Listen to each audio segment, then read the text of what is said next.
Hello hi, मी कल्पना तिडके. कल्पना तिडके या रेसिपी मध्ये मी आपलं स्वागत करत आहे. गुळाचा वापर करून बनवा शक्तिवर्धक, कॅल्शियम युक्त, रोगप्रतिकारक शक्ती वाढवणारे पोहे मखाना.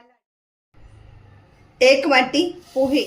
अशा पद्धतीने हे पोहे आता व्यवस्थित भाजून घेऊया. पोहे मीडियम आचेवर व्यवस्थित भाजले गेले. अशा प्रकारे असे कुरकुरीत झाले पाहिजे, त्याचा तुकडा पडला पाहिजे. ते आता काढून घेऊया.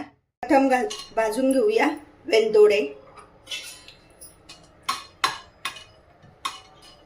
मंद आचेवर भाजून घेतलेले या वेलदोडे थंड असतात आणि तोंडाची दुर्गंधी घालवण्यासाठी या वेलदोड्याचा खूप उपयोग होतो.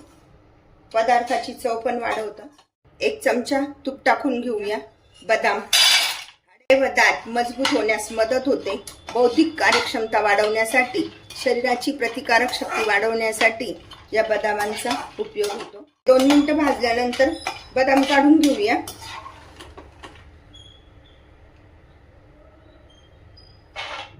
टाकून घेऊया काजू. हे चवीला तसे किंचित गोडसर असतात. ई व्हिटॅमिन, जीवनसत्व, कॅल्शियम, फॉस्फरस, लोह आणि फायबर मिळते. काजू पण आता भाजून झाले.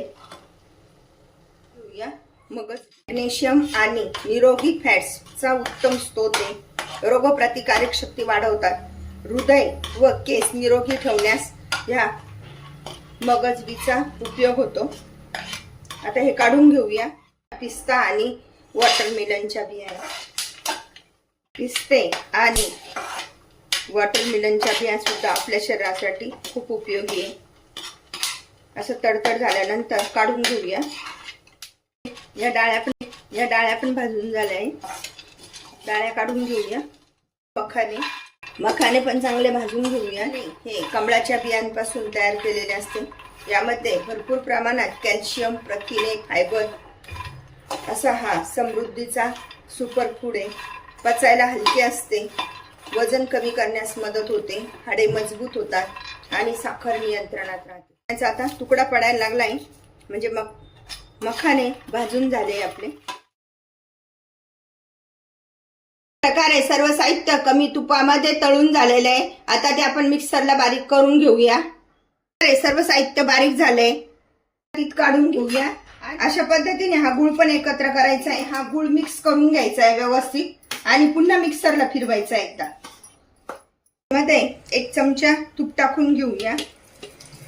त्यामध्ये साधारण 350 ग्रॅम गुळ वापरला गेला. अशा प्रकारे थोडस तूप टाकून आपण हे लाडू वळून घेत आहोत. गुळाचा वापर करून बनवा अशा प्रकारचे पौष्टिक व हेल्दी पोहे मखाना लाडू. अशा प्रकारचे लाडू तुम्ही पण बनवा आणि मला मात्र कळवा कसे झाले ते. लाईक आणि सबस्क्राईब करायला विसरू नका. पुन्हा आपण भेटूया नवीन रेसिपीसह.